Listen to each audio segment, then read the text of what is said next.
Most people that build, own or buy buildings aren't doing it for fun.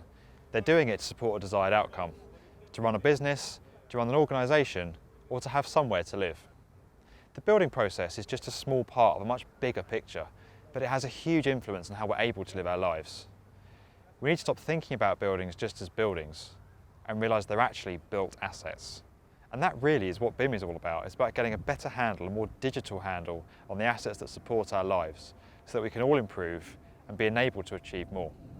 To help guide us through the process of delivering and operating buildings with BIM, the British Government commissioned two guidance documents, PAS 1192 Part 2 and PAS 1192 Part 3.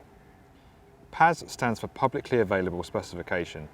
It enables an emerging standard to be rapidly developed in response to an immediate industry need. In this case, the adoption of BIM and a digital approach to building. Part 2 is all about the delivery phase of a building, whilst Part 3 is about how a building is managed and operated once it's in use. Central to both documents is a process map.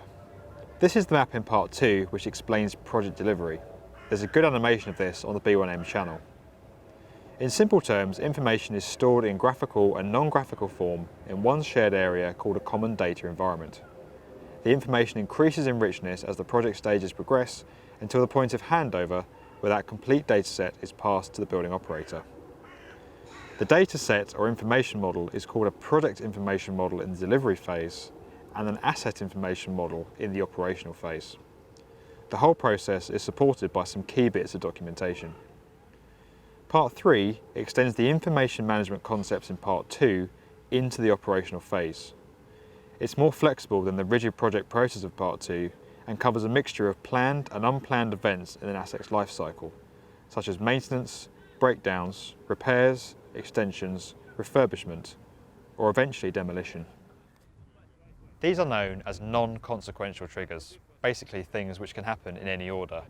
Each time one occurs, the asset information model, the data set about the building, needs to be updated. And having that information available will enable us to properly understand our buildings so that we can deliver future buildings better and help numerous other industries to achieve more. Now you might be thinking that if you haven't built your building using BIM in the first place, then all of this is a bit irrelevant to you.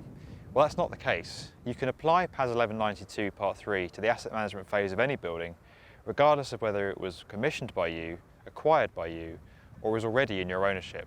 It's just about getting a better understanding, a better digital understanding of your building, collecting all that information on performance and usage and storing it in one common environment that the right people can access at the right time to be able to make the right decisions about running your asset.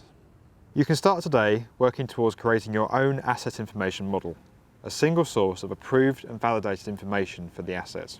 Ideally, that would be some 3D drawings, perhaps generated from a 3D laser scan.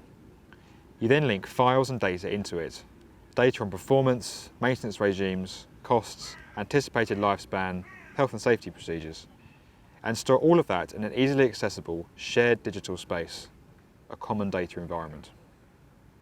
The next time you procure a building, you can then start with the end in mind and focus all of your design, budget and sign-off around what your building needs to do for you.